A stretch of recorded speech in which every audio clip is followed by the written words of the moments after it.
ഓം ശാന്തി. 8/5/2026 പ്രഭാതമുരളി മധുബൻ.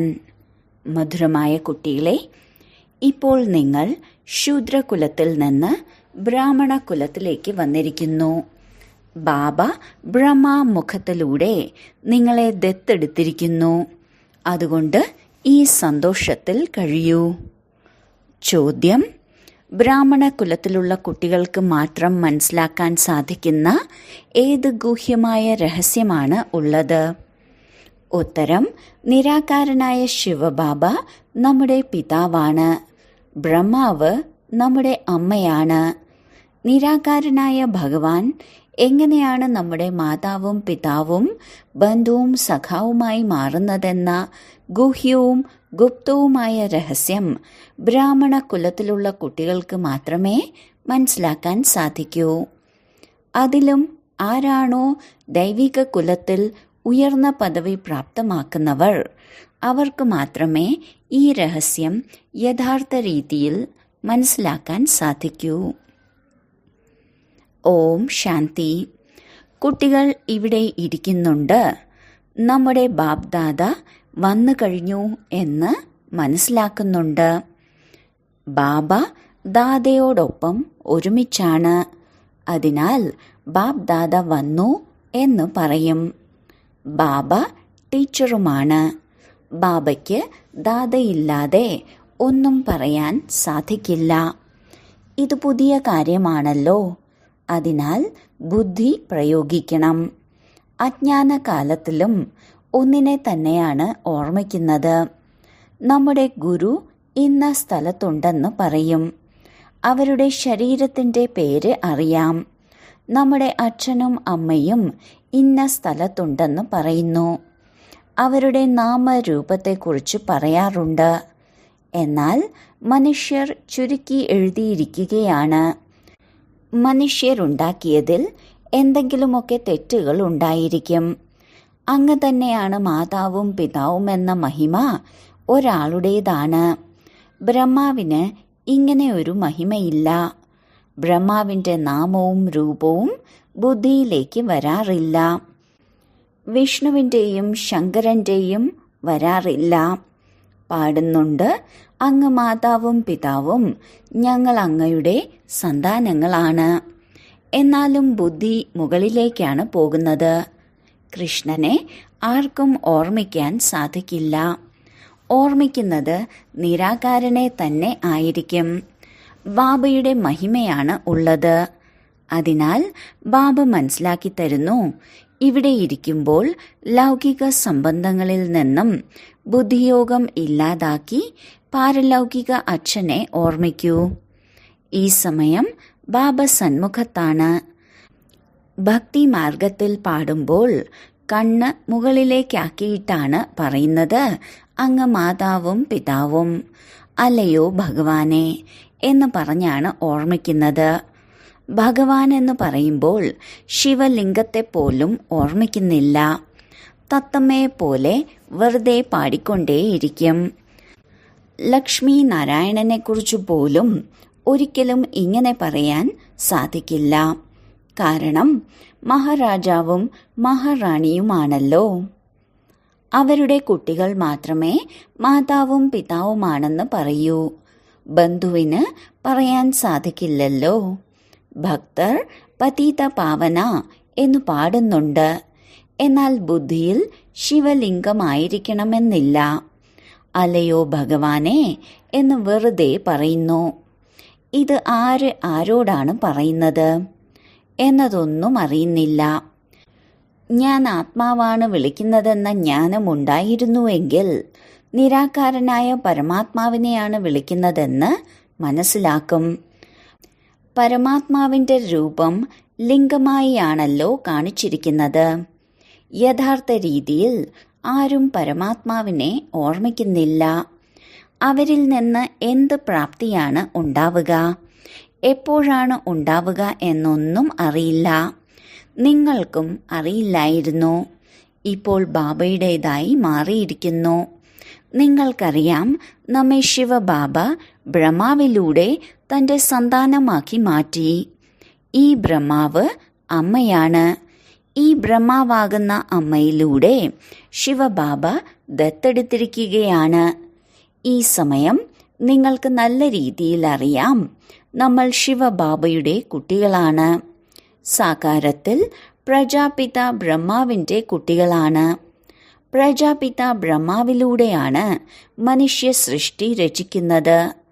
പുതിയ സൃഷ്ടി രചിക്കുന്നു എന്നല്ല, ഈ സമയം വന്നാണ് മടിത്തട്ടിലെ കുട്ടിയാക്കുന്നത്, അതായത് ദത്തെടുക്കുന്നത്. ഇപ്പോൾ മാതാവും പിതാവുമെന്ന് പറയുന്നുണ്ടെങ്കിൽ ശിവബാബ പിതാവും ബ്രഹ്മാവ് മാതാവുമാണ്. അവരെയാണ് മാതാവും പിതാവുമെന്ന് പറയുന്നത്. ബാബ ബ്രഹ്മാവിലൂടെ പറയുന്നു, നിങ്ങൾ എൻ്റെ കുട്ടികളാണ്. പിന്നീട് ആത്മാവിന് ജ്ഞാനം നൽകുന്നു. ആത്മാവ് ആരാണ്? ഭൃകുടി മധ്യത്തിൽ വസിക്കുന്നു, നക്ഷത്രത്തിന് സമാനമാണ്. ഇതൊക്കെയാണ് പറയുന്നത്. മറ്റൊന്നും തന്നെ അറിയില്ല. ആത്മാവാണ് 84 ജന്മം എടുക്കുന്നതെന്ന് പറയാൻ സാധിക്കില്ല. ആത്മാവ് ശരീരത്തിലൂടെയാണ് പാട്ടഭിനയിക്കുന്നത്. വിഭിന്ന നാമരൂപ ദേശകാലത്തിലൂടെ ആത്മാവ് ഒരു ശരീരം ഉപേക്ഷിക്കുന്നു. അപ്പോൾ മുഴുവൻ പരിവാരവും മാറുന്നു. ആരെങ്കിലും ദത്തെടുക്കുകയാണെങ്കിൽ പരിവാരം തന്നെ മാറുമല്ലോ. ജന്മമെടുത്ത മാതാവിനെയും പിതാവിനെയും അറിയാം. പിന്നീട് ആരാണോ ദത്തെടുക്കുന്നത് അവരുടെ വീട്ടിലുള്ളവരായി മാറുന്നു. ഇവിടെ നിങ്ങൾ ശൂദ്രകുലത്തിൽ നിന്ന് ബ്രാഹ്മണ കുലത്തിലേക്ക് വന്നിരിക്കുകയാണ്. ബ്രഹ്മ ശരീരത്തിലൂടെയാണ് നിങ്ങളെ ദത്തെടുത്തത്. നിങ്ങൾ ബ്രാഹ്മണ കുലത്തിലേക്ക് വന്നു കഴിഞ്ഞു. ഈ കാര്യങ്ങളൊന്നും ശാസ്ത്രങ്ങളിൽ എഴുതാൻ സാധിക്കില്ല, മനസ്സിലാക്കി തരാൻ സാധിക്കും. എഴുതുന്നതിലൂടെ മനസ്സിലാക്കുന്നില്ല.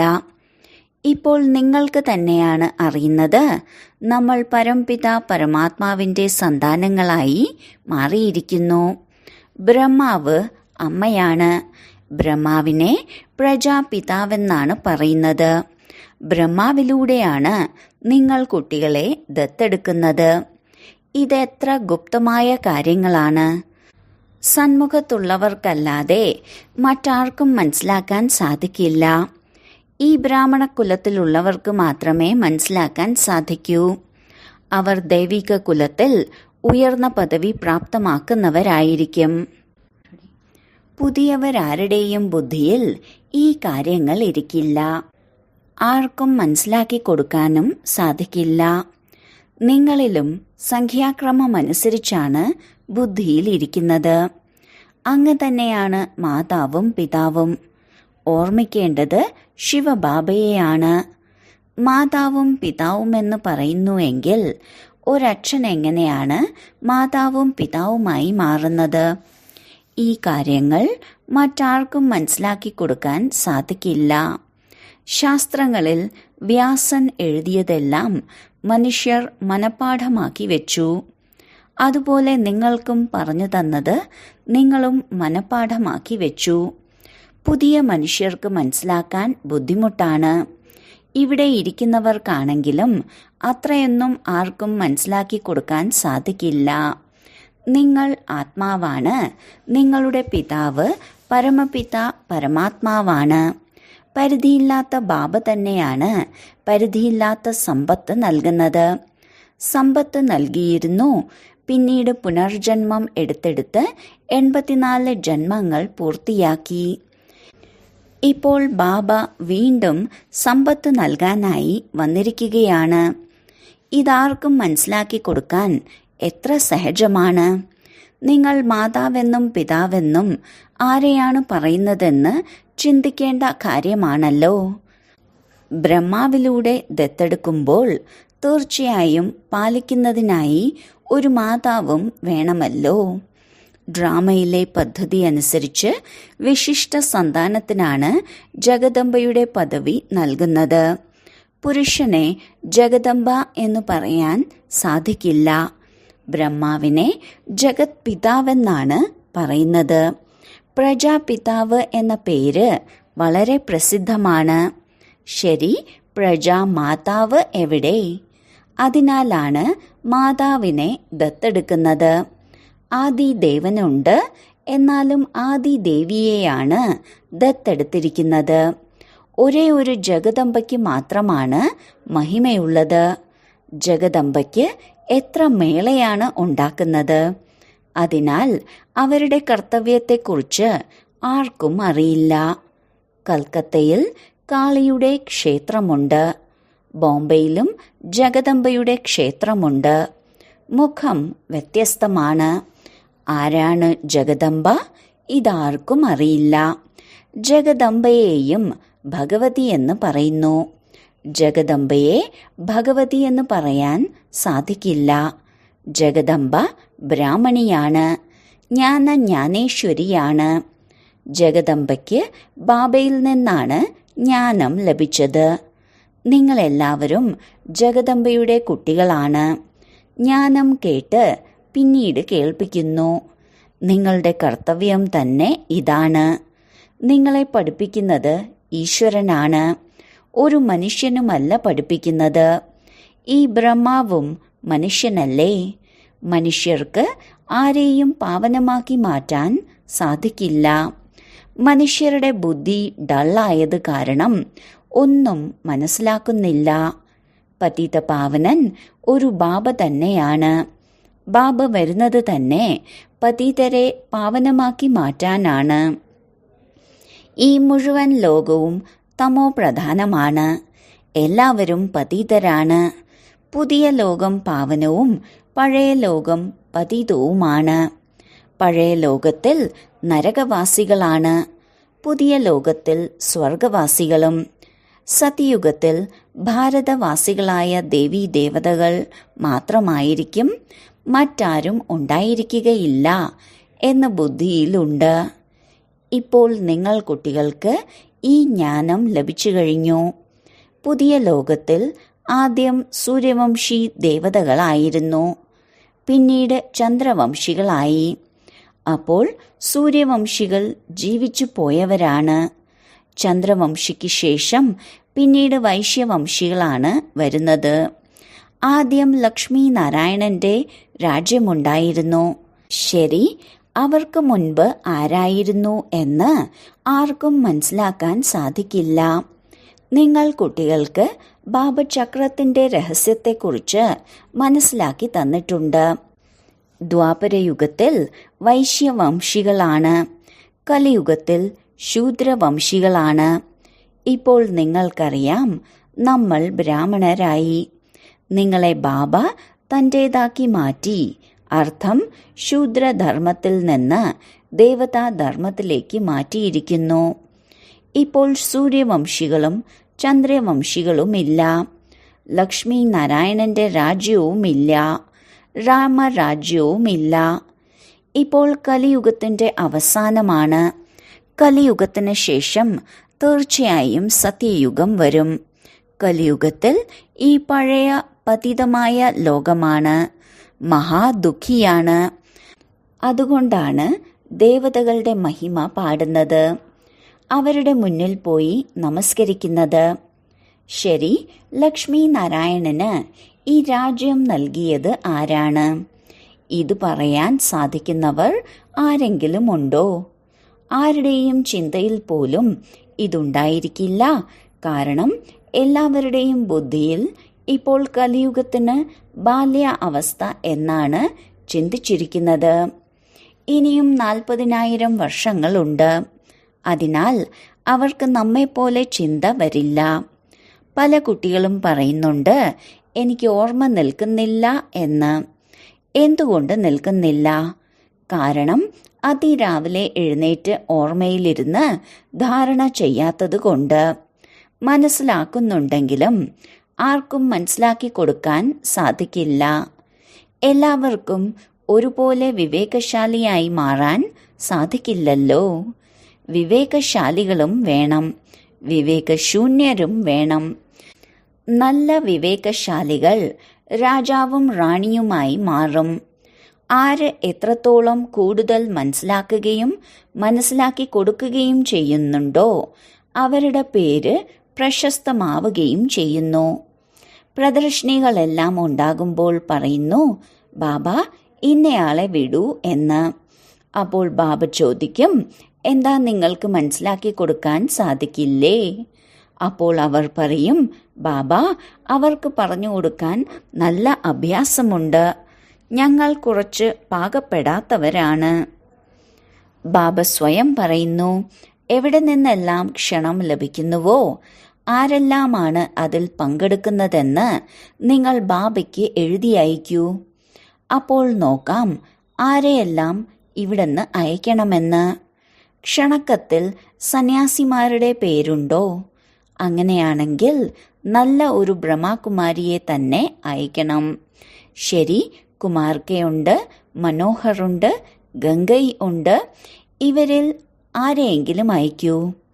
കുട്ടികൾ ഒരുപാടുണ്ടല്ലോ. ജഗദീഷിനെ അയക്കൂ, രമേശിനെ അയക്കൂ. നിങ്ങളും മനസ്സിലാക്കുന്നുണ്ട്, ഇവർ സമർത്ഥരാണ്. ജഡ്ജിനെയും മജിസ്ട്രേറ്റിനെയും പോലെ പരസ്പരം സമർത്ഥരായിരിക്കും. ഗവൺമെന്റിനും അറിയാം ഇവർ സമർത്ഥരാണ്. അതുകൊണ്ടാണ് കേസുകൾ അവരിലേക്ക് പോകുന്നത്. പിന്നീട് ഹൈക്കോടതിയിലേക്ക് പോകുന്നു.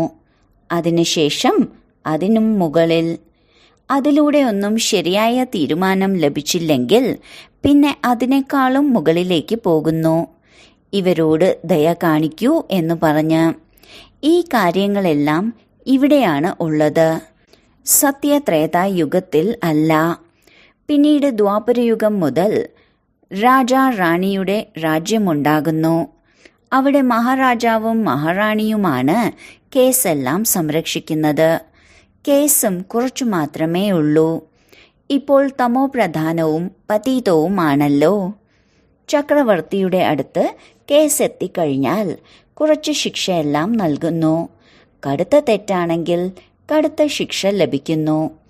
ഇവിടെ ജഡ്ജും വക്കീലുമെല്ലാം ധാരാളമുണ്ട്. ഇവിടെയും സത്യയുഗത്തിലും ഉള്ള ജോലിയിൽ വ്യത്യാസമുണ്ട്. സത്യയുഗത്തിൽ എന്താണുണ്ടാവുക എന്ന് ആർക്കും അറിയില്ല. ഇപ്പോൾ ബാബ മനസ്സിലാക്കി തന്നിട്ടുണ്ട്. ഈ ലക്ഷ്മി നാരായണനെക്കുറിച്ച് അറിയുമോ എന്ന് ആരോടെങ്കിലും ചോദിക്കൂ. ബിർള കമ്പനിക്കാർ ഒരുപാട് ക്ഷേത്രങ്ങൾ ഉണ്ടാക്കിക്കൊണ്ടിരിക്കുന്നു. ഏതെങ്കിലും നല്ല കുട്ടിയുണ്ടെങ്കിൽ അവർക്ക് കത്തെഴുതാം, നിങ്ങൾ ലക്ഷ്മി നാരായണന്റെ ക്ഷേത്രം ഒരുപാടുണ്ടാക്കുന്നുണ്ടല്ലോ. ഇവർക്ക് ഈ രാജധാനി എങ്ങനെയാണ് ലഭിച്ചത്? കാരണം സത്യയുഗത്തിനു മുൻപ് ലോകം കലിയുഗമായിരുന്നല്ലോ. കലിയുഗത്തിൽ ഒന്നുമില്ലല്ലോ. ദേവതകൾ ആരുമായും യുദ്ധം ചെയ്തിട്ടുണ്ടായിരുന്നില്ല. യുദ്ധത്തിലൂടെ ആർക്കും വിശ്വത്തിന്റെ അധികാരിയായി മാറാനും സാധിക്കില്ല. വിശ്വത്തിന്റെ അധികാരിയായവർ തന്നെയാണ് ഈ ലക്ഷ്മി നാരായണന്റെ ചിത്രവും ഉണ്ടാക്കിയിരിക്കുക. ഇപ്പോൾ കലിയുഗമാണ്. ഇവിടെ ആയുധം കൊണ്ടുള്ള യുദ്ധമാണ് ഉണ്ടാകുന്നത്. വിശ്വത്തിന്റെ അധികാരിയായി മാറുന്നത് ലക്ഷ്മി നാരായണനാണ്. മറ്റുള്ള ധർമ്മക്കാർക്ക് സത്യയുഗത്തിൽ രാജാ റാണി എന്ന പദവി ഉണ്ടാകില്ല. ഡ്രാമ തന്നെ ഇങ്ങനെയാണ് ഉണ്ടാക്കിയിട്ടുള്ളത്. ഇപ്പോൾ നമ്മൾ വീണ്ടും യോഗബലത്തിലൂടെ സ്വർഗത്തിന്റെ സമ്പത്ത് നേടുകയാണ്. നിങ്ങൾക്ക് പറയാൻ സാധിക്കും, കൽപ്പം മുൻപും സംഗമത്തിൽ ബാബയിൽ നിന്ന് പദവി പ്രാപ്തമാക്കിയിട്ടുണ്ട്. 84 ജന്മങ്ങൾ പൂർത്തിയാക്കി വീണ്ടും സമ്പത്ത് എടുത്തുകൊണ്ടിരിക്കുകയാണ്. ശരി, വളരെ കാലത്തെ വേർപാടിന് ശേഷം തിരികെ കിട്ടിയ മധുരമായ കുട്ടികൾക്ക് മാതാവും പിതാവുമായ ബാബ്ദാദയുടെ സ്നേഹസ്മരണകളും സുപ്രഭാതവും. ആത്മീയ അച്ഛന്റെ ആത്മീയ കുട്ടികൾക്ക് നമസ്കാരം. ധാരണയ്ക്കുള്ള മുഖ്യസാരം: 1. സ്വയം തന്നിൽ ധാരണ ചെയ്യാനും മറ്റുള്ളവരിൽ ധാരണ ചെയ്യിക്കുന്നതിനും വേണ്ടി അതിരാവിലെ എഴുന്നേറ്റ് ബാബയുടെ ഓർമ്മയിൽ ഇരിക്കണം. മനസ്സിലാക്കിയത് മറ്റുള്ളവർക്ക് മനസ്സിലാക്കി കൊടുക്കുന്നത് അഭ്യസിക്കണം. 2. ലൗകിക സംബന്ധികളിൽ നിന്നും ബുദ്ധിയോഗം ഇല്ലാതാക്കി ഒരു പാരലൗകിക ബാബയെ മാത്രം ഓർമ്മിക്കണം. ബാബയിൽ നിന്ന് എന്ത് ജ്ഞാനമാണോ ലഭിച്ചത് അതെല്ലാവർക്കും കേൾപ്പിച്ചു കൊടുക്കണം. ഇത് തന്നെയാണ് നിങ്ങളുടെ കടമ. വരദാനം ഉൾക്കൊള്ളുന്നതിനുള്ള ശക്തിയിലൂടെ ഏകമതത്തിന്റെ അന്തരീക്ഷമുണ്ടാക്കുന്ന ദൃഷ്ടാന്ത രൂപമായി ഭവിക്കട്ടെ. ആരാണോ ഒരേപോലെയുള്ള മുത്തുകൾ ഒന്നിന്റെ തന്നെ ലഹരിയിലും ഏകരസസ്ഥിതിയിലും സ്ഥിതി ചെയ്ത് ഒരാളുടെ മതത്തിൽ സഞ്ചരിക്കുന്നവർ, പരസ്പരം സങ്കല്പങ്ങളിൽ പോലും ഏകമതമായവർ, അവരാണ് മാലയിൽ കോർക്കപ്പെടുന്നത്. എന്നാൽ ഏകമതത്തിന്റെ അന്തരീക്ഷം അപ്പോഴാണ് ഉണ്ടാവുക എപ്പോഴാണോ ഉൾക്കൊള്ളാനുള്ള ശക്തി ഉണ്ടാവുക. അഥവാ ഏതെങ്കിലും കാര്യത്തിൽ ഭിന്നത ഉണ്ടാവുകയാണെങ്കിൽ ആ ഭിന്നത ഉൾക്കൊള്ളൂ. അപ്പോൾ പരസ്പരം ഏകതയോടെ സമീപം വരും. എല്ലാവർക്കും മുന്നിൽ ദൃഷ്ടാന്ത രൂപമാകും. സ്ലോഗൻ: ഓരോ സങ്കല്പം, വാക്ക്, കർമ്മത്തിൽ ആത്മീയത ധാരണ ചെയ്യൂ.